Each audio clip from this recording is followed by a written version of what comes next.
everybody, and thanks, Jason, for the intro. I'm Tilly. I work for Severn Screen here in Cardiff in film and TV production. Just to give you a little context, we're currently making a drama for BBC, and last year we made a big movie called Havoc for Netflix, starring Tom Hardy and Forest Whitaker.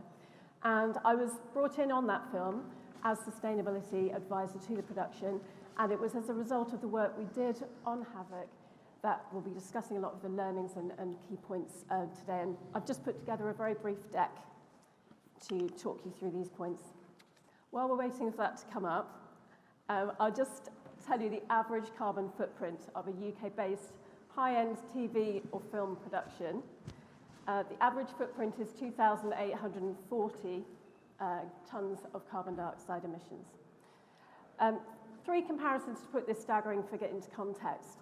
In terms of flight travel, that's the same as travelling 11 times from the moon to the Earth. And in terms of power consumption, it's the equivalent to powering Times Square for 5 days. And in terms of waste, the equivalent weight of the waste generated by a high-end production is that of 313.5 blue whales. So we're talking about fairly significant challenges. So how do we start to turn things around? Well, another key factor to think about is that productions are transient. So often they spring up, they're here for a few weeks or months making their amazing creative product. But then they disappear. So how do we develop a sense of continuity? And how do we develop a sustainable infrastructure to support these productions and help them to work in a more planet-friendly way? And also, and fundamentally, how do you engage crew working on these productions so that they're focused on the creative process, they're working to really tight timeframes and budgets? How do you get them engaged, and how do you get them thinking about sustainable solutions? So how is the production industry responding to the climate emergency? Well, BAFTA Albert have a fantastic bespoke carbon calculator that productions can use to track and monitor their carbon footprint data. You can also develop a carbon action plan through BAFTA Albert, and this enables you to identify key impact areas and take action to reduce your emissions in all of those areas. And this action plan is then audited by the Albert team. At the end of production, your remaining carbon emissions can be offset through a high-quality scheme.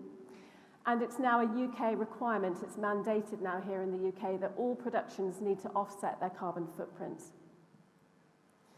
Increasingly and interestingly, it's now becoming a condition of production financing as broadcasters, streaming platforms, and commissioning bodies, as well as their investors, adhere to tighter regulations around environmental social governance, or ESG.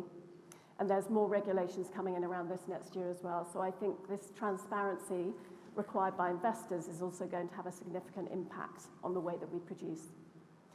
And of course, we've got the UK net zero goals to try and hit net zero by 2050 if we are to keep the global temperature rise under 1.5 degrees.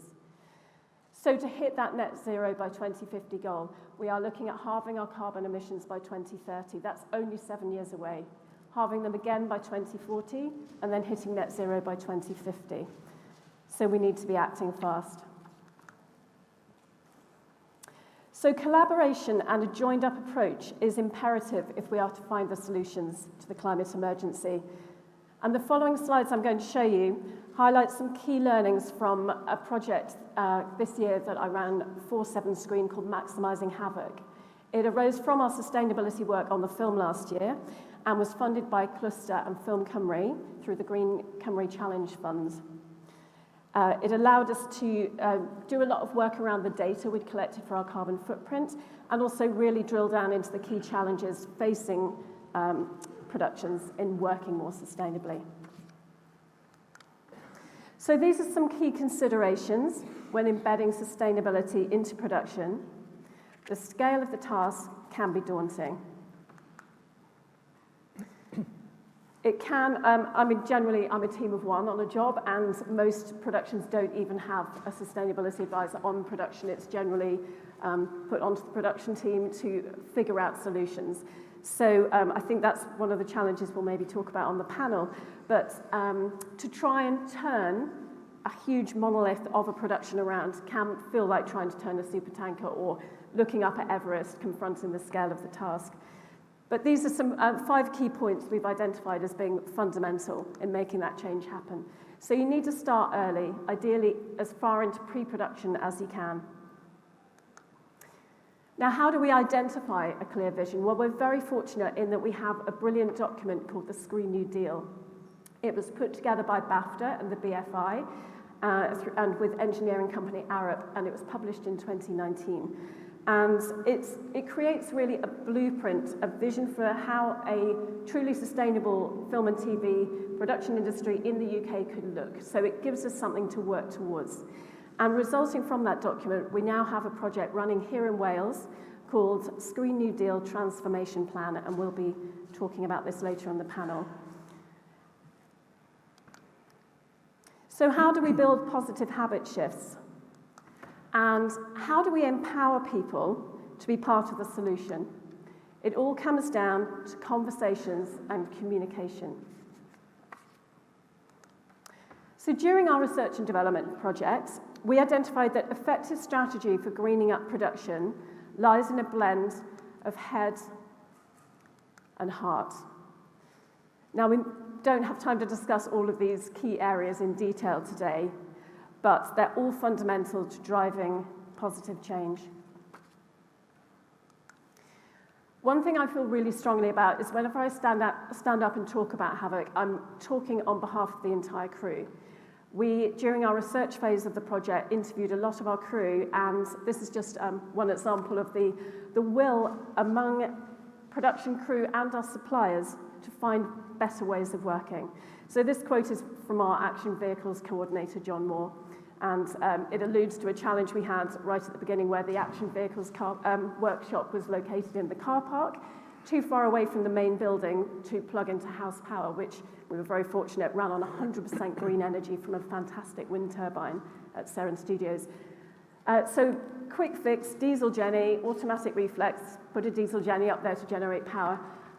I immediately got on the case, and we found, within 24 hours, we found a way to extend the house power across the car park and got rid of that diesel Jenny. And as you can see, it was a popular decision.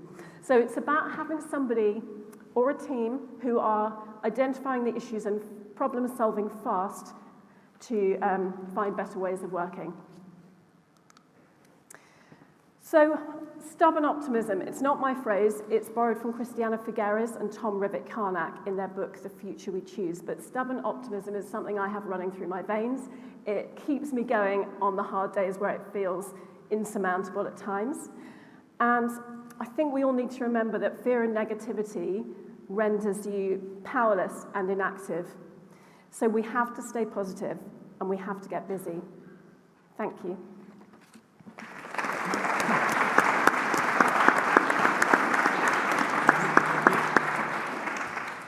Thank you very much indeed, Tilly. We're now going to have Q&A with Steve, Richard and Tilly.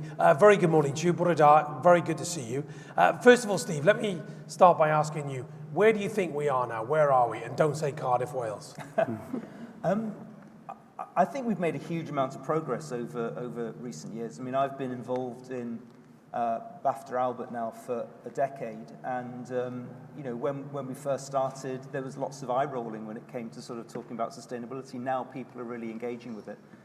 We've made huge kind of strides in sort of reducing carbon footprints of the industry, but there's still a lot more to do. And I think the key thing is that this is going to be driven now by legislation. It's going to be driven by broadcasters, streamers, all with very strict net zero strategies that are going to kind of force the industry to take action much quicker.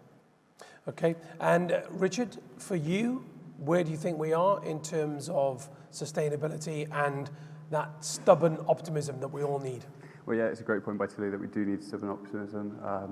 I'm a great believer that, you know, a lot of climate change discourse is always about how bad it's getting.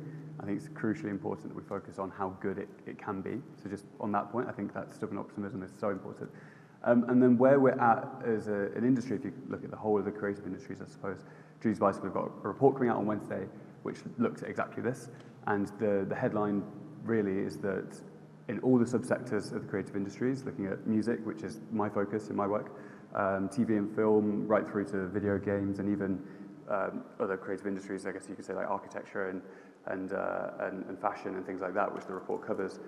Action is happening, which is great, and it's widespread and it's growing all the time, but we're still kind of talking about and focused on the measurement side of things rather than actually embedding proper action at the minute. So it's a good starting point, and it's growing all the time. It's firmly on the table, but more action is needed. Yeah.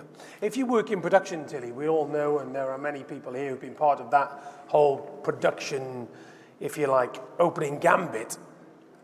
In your experience, is sustainability and the environment right at the very top now before you even almost get a commission? It is starting to be. I've noticed in the last year a definite change in that regard, in that it's much more coming from the top down. And as I say, that change with investor level impact as well, I think will be significant. But I always think it's helpful to think of productions as a pyramid. So you've got investors and then production companies, broadcasters, producers, HODs, and down through.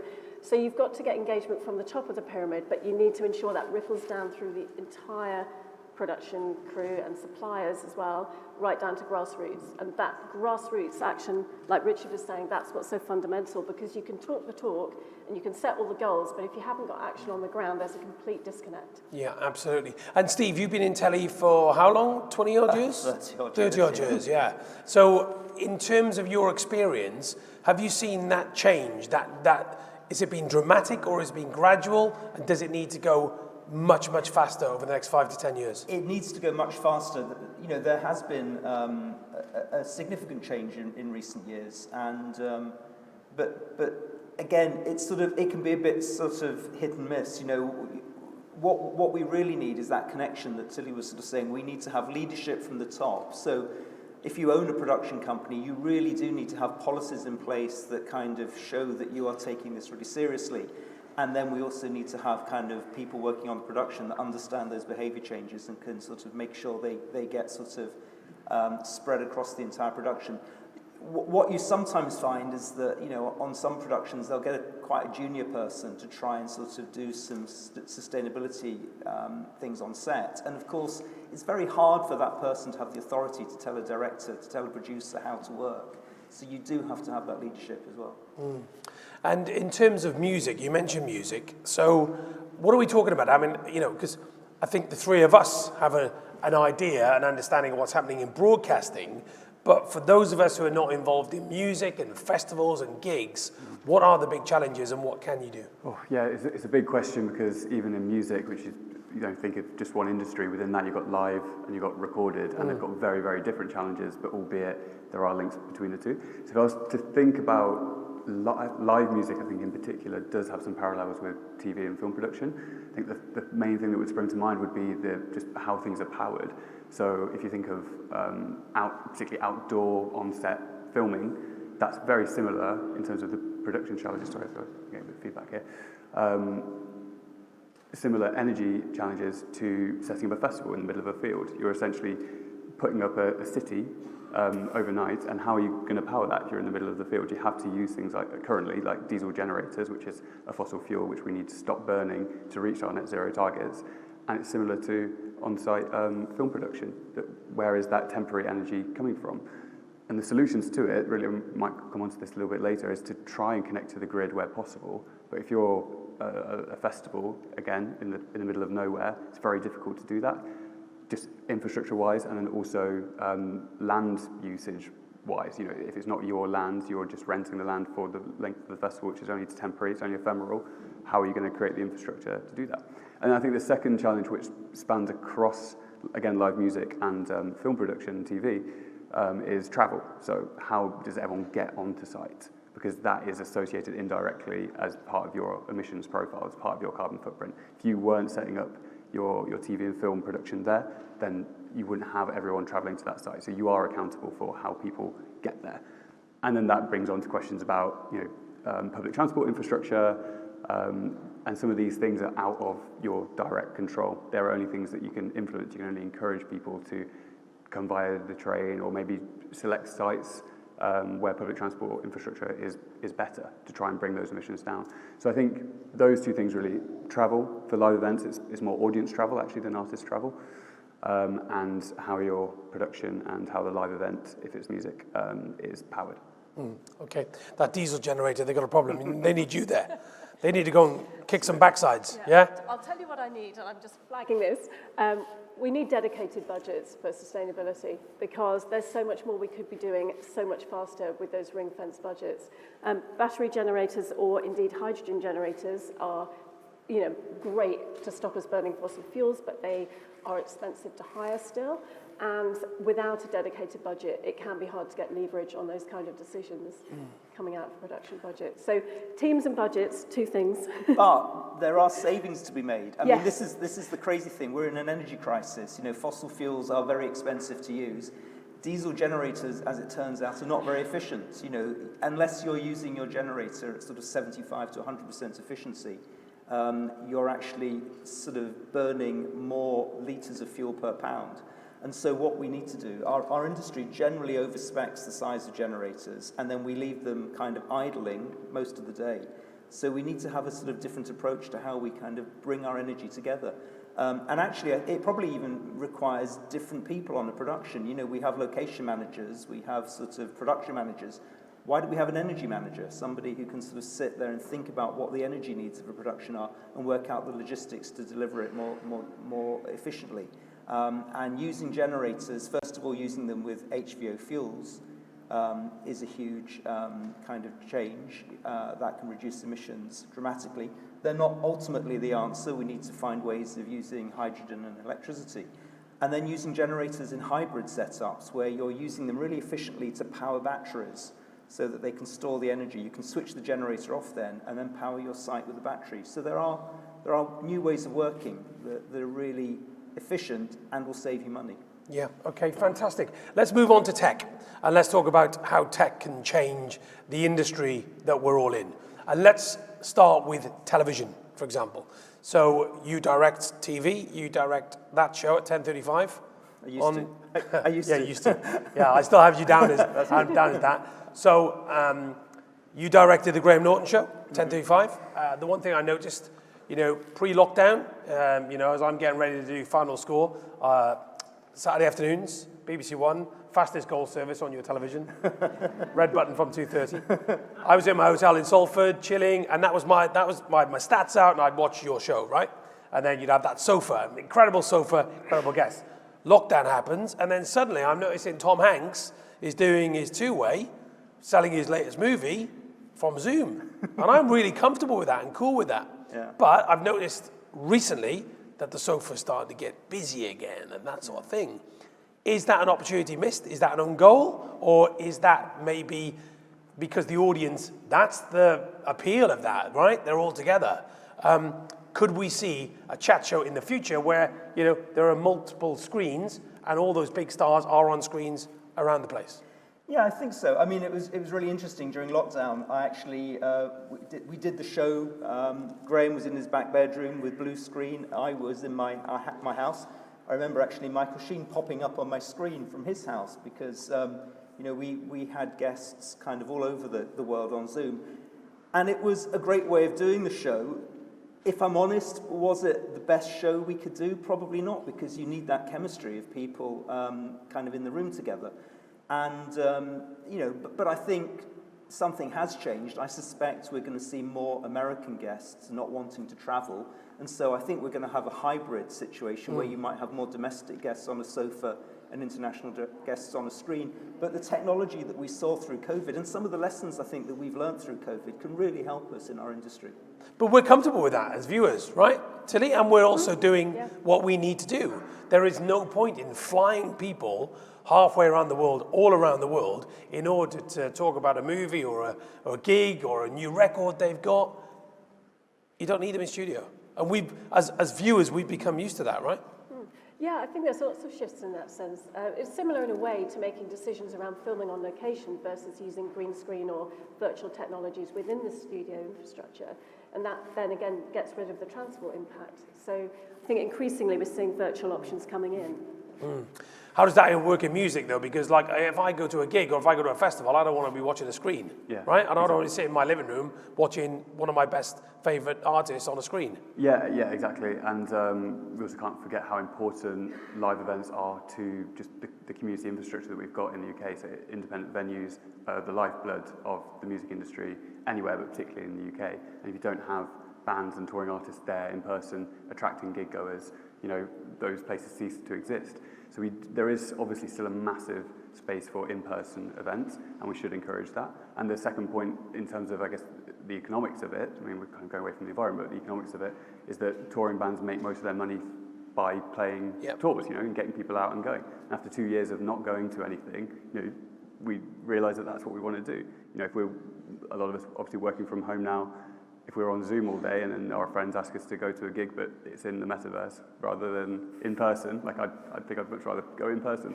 But in terms of the environmental impact... You do now. You do now. But in 5 years' time, you might be saying, that world that I wasn't kind of ready to embrace back in Cardiff 5 years ago, I love the metaverse gigs. Let's see. Let's see. Depends feedback. But in terms of the environmental impact, digital isn't the saviour. It's not the save-all. It's not the silver bullet. Nothing ever is in sustainability. So yes, from a purist point of view, it means that there's less travel, so you're negating the travel impact, which tends to represent about 75 to 80% of the carbon footprint of a live event.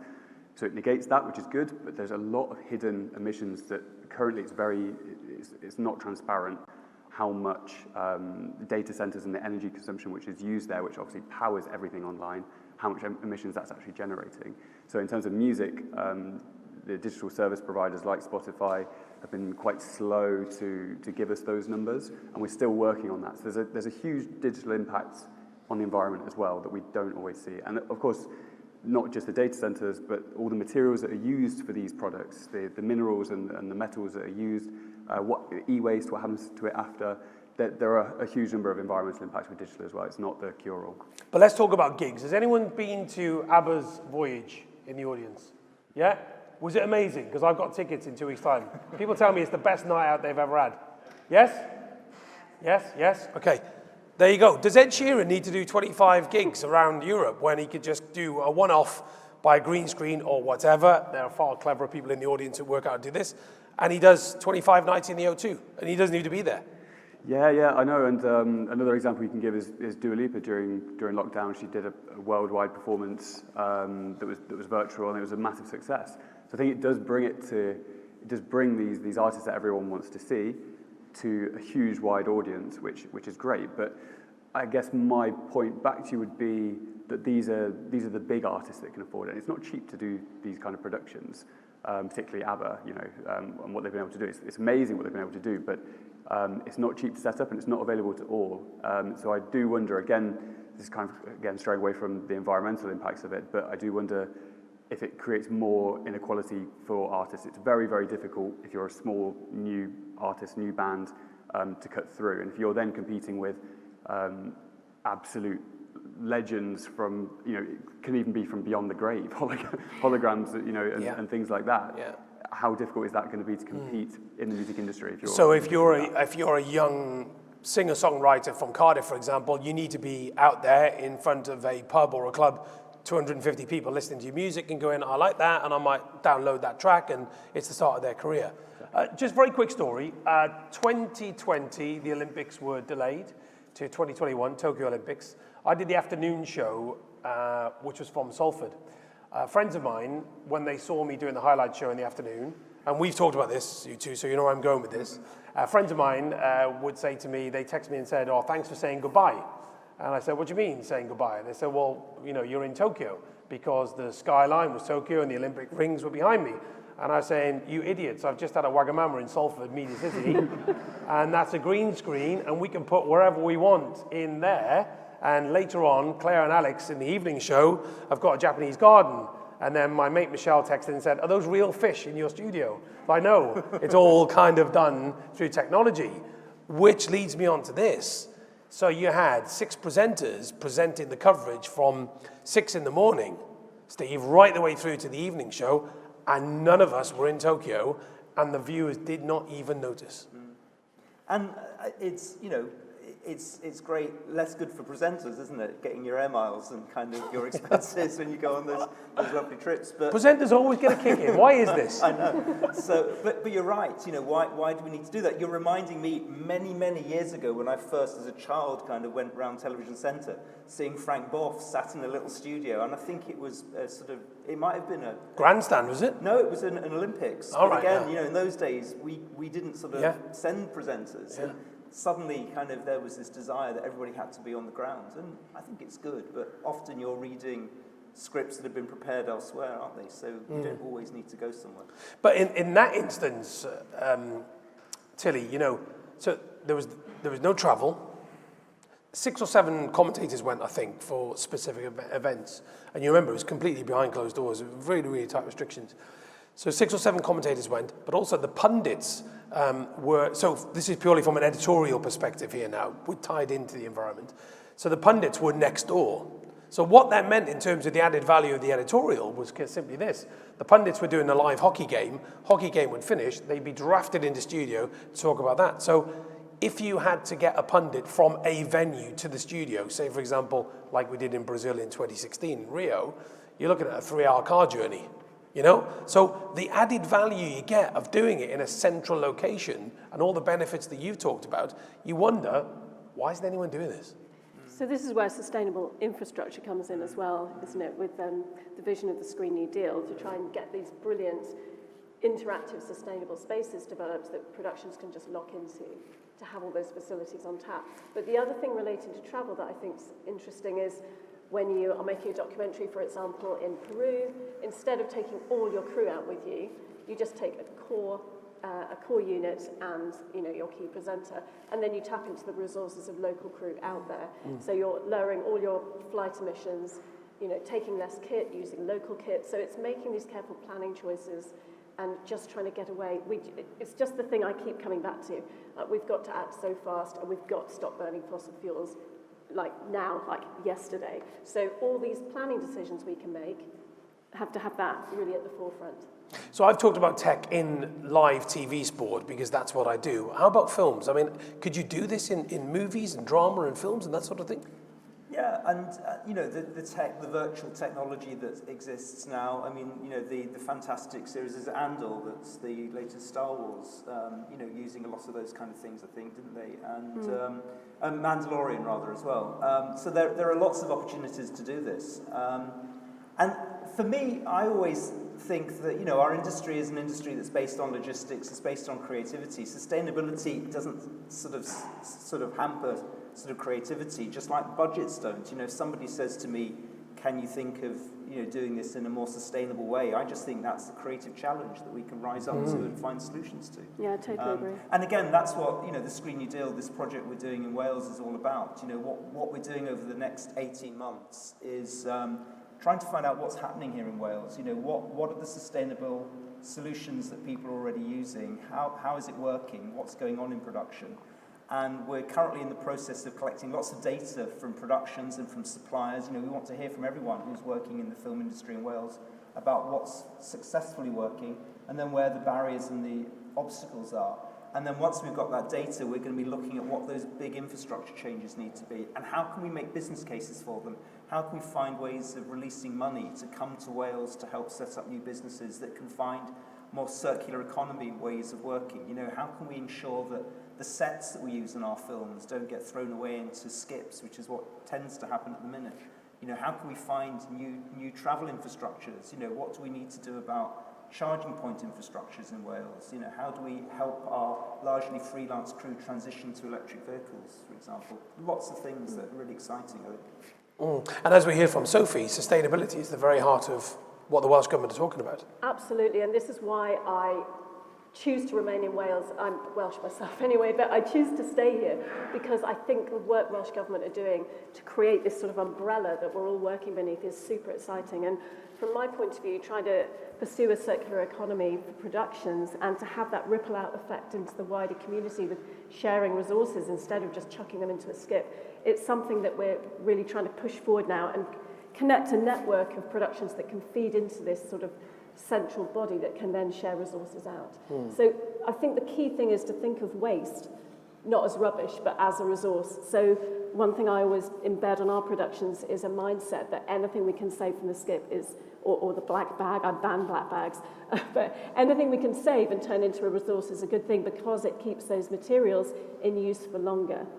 And resource efficiency, as we all know, is such a key driver for sustainability planning. So there's a concept called single planet living, and here in Wales we currently use 3 planets worth of resources. We need to drop that back by 2/3 so we are single planet living, and that's all about circular economy. Yeah, and this, Richard, in many ways, this is about accountability, isn't it?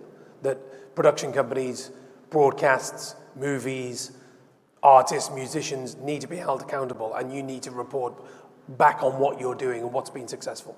Yeah, it's true. And I think that's a main benefit of measurement and tools like Albert and Juice Bicycle, the organisation I work for. We have the Creative Green tools, which are across the creative industries, and there's a music programme for that as well.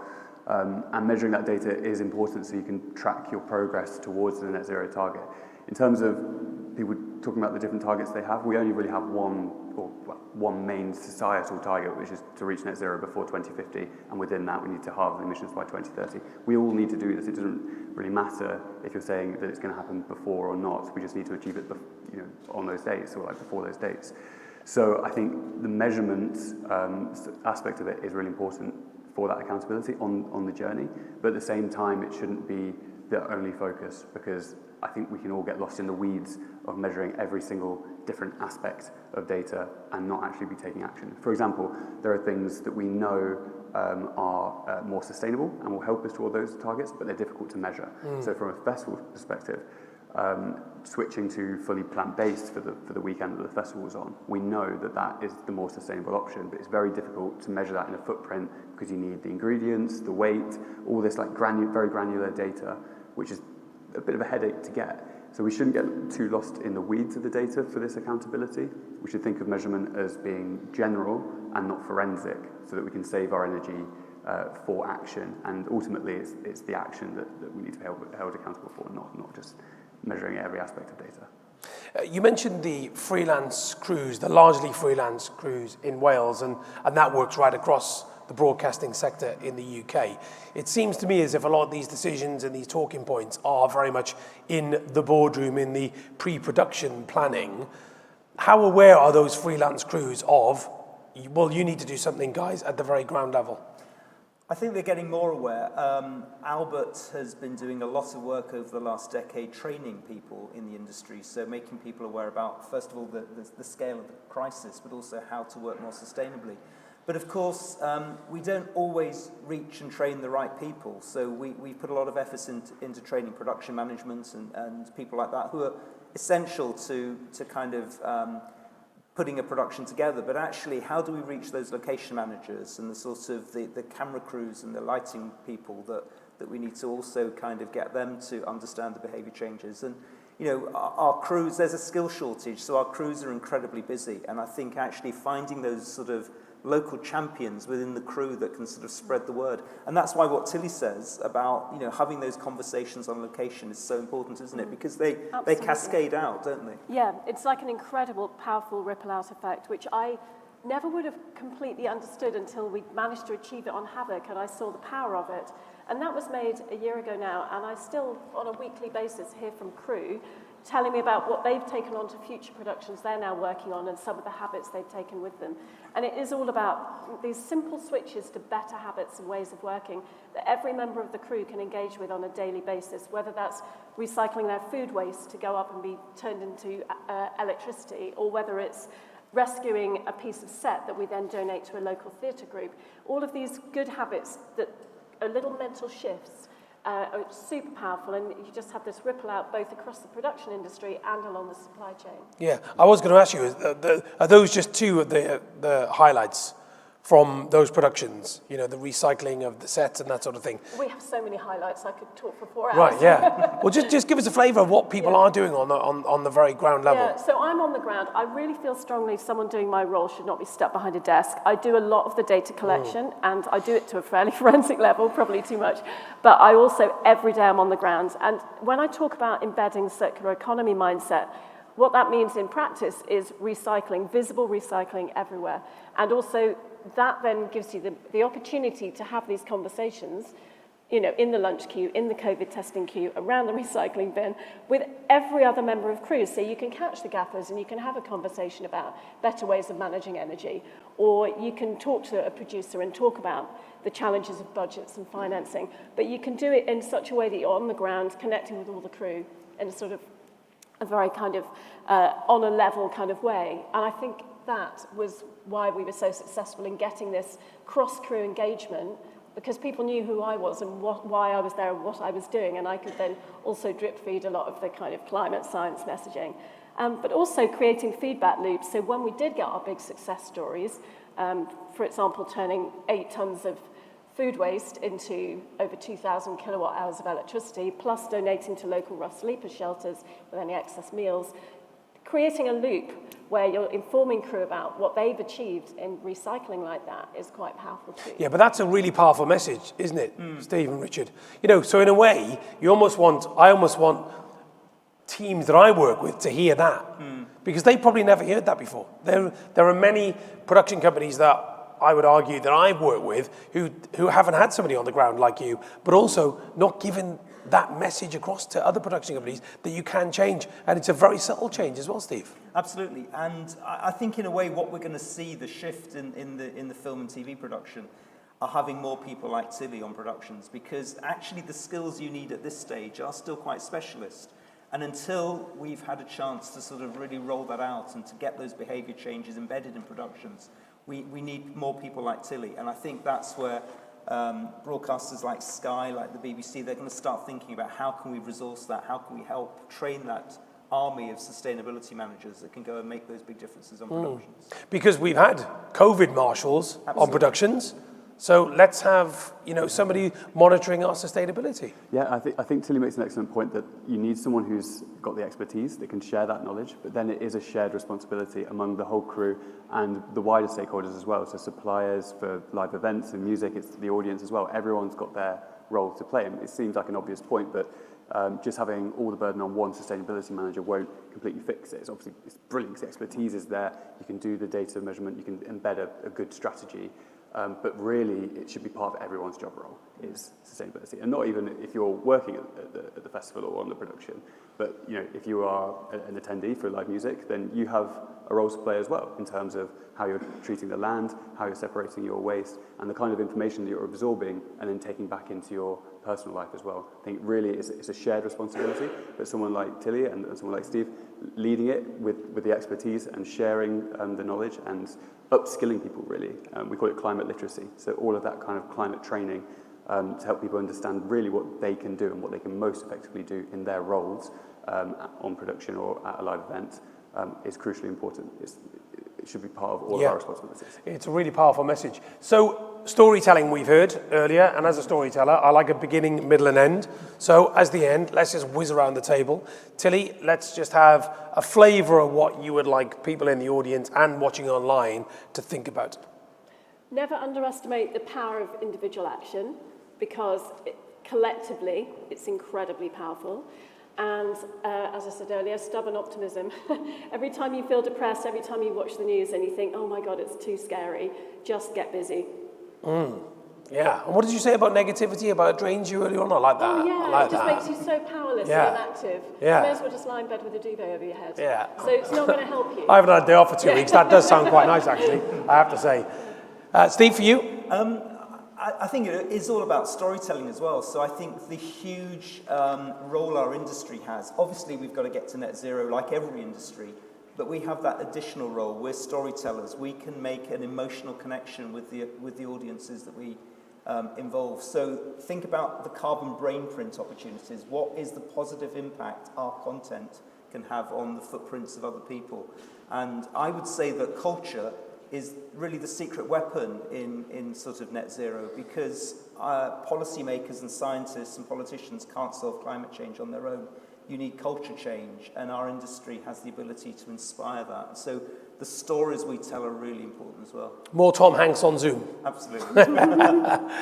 And as for you, Rich? Yeah, I think I can only go back to the point that we were just talking about in terms of shared responsibility. So I think the most crucial thing is for you to reflect on your place in the world and your place in your job, and what you can best affect. So there might be one thing, there might be a couple of things that you can do, whether you have a lot of power within your job or not. And I think if you're watching, and you know, as we all do, we consume media, we watch the TV. Can we start to make more conscious choices? And that's something actually that came out in the reports that's coming out tomorrow from Julie's Bicycle that looks at, is that we haven't quite seen that shift in TV and film yet. People aren't making choices based on how sustainable the production is. So if you're a consumer, and again, coming back to live music, if you're attending events and listening to certain artists, can you make those conscious choices as you would do with a product, considering if it's got you know, too much plastic or if it's organic? Can you start making these conscious choices within media? So my point really is to reflect on your role both as a consumer and in whatever job that you may have in production and creative industries, and what you can change. Really great discussion. Thank you very much indeed to Richard, Steve and Tilly. Thank you all very much indeed. Thank you.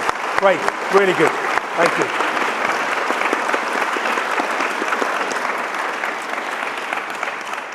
Right then, so thank you to our panel. We are now going to take a very short break, and we're going to come back in for about 12:15. And I've just got some breaking news that Welsh cakes and scones are available at the break. Now, we're very proud about our Welsh cakes here in Cardiff, so if you've never had one before, do enjoy. And there's plenty more to see out in the City Hall here today, and also we'll be back in 12:15 for more chat. Thank you very much indeed. Diolch yn fawr iawn.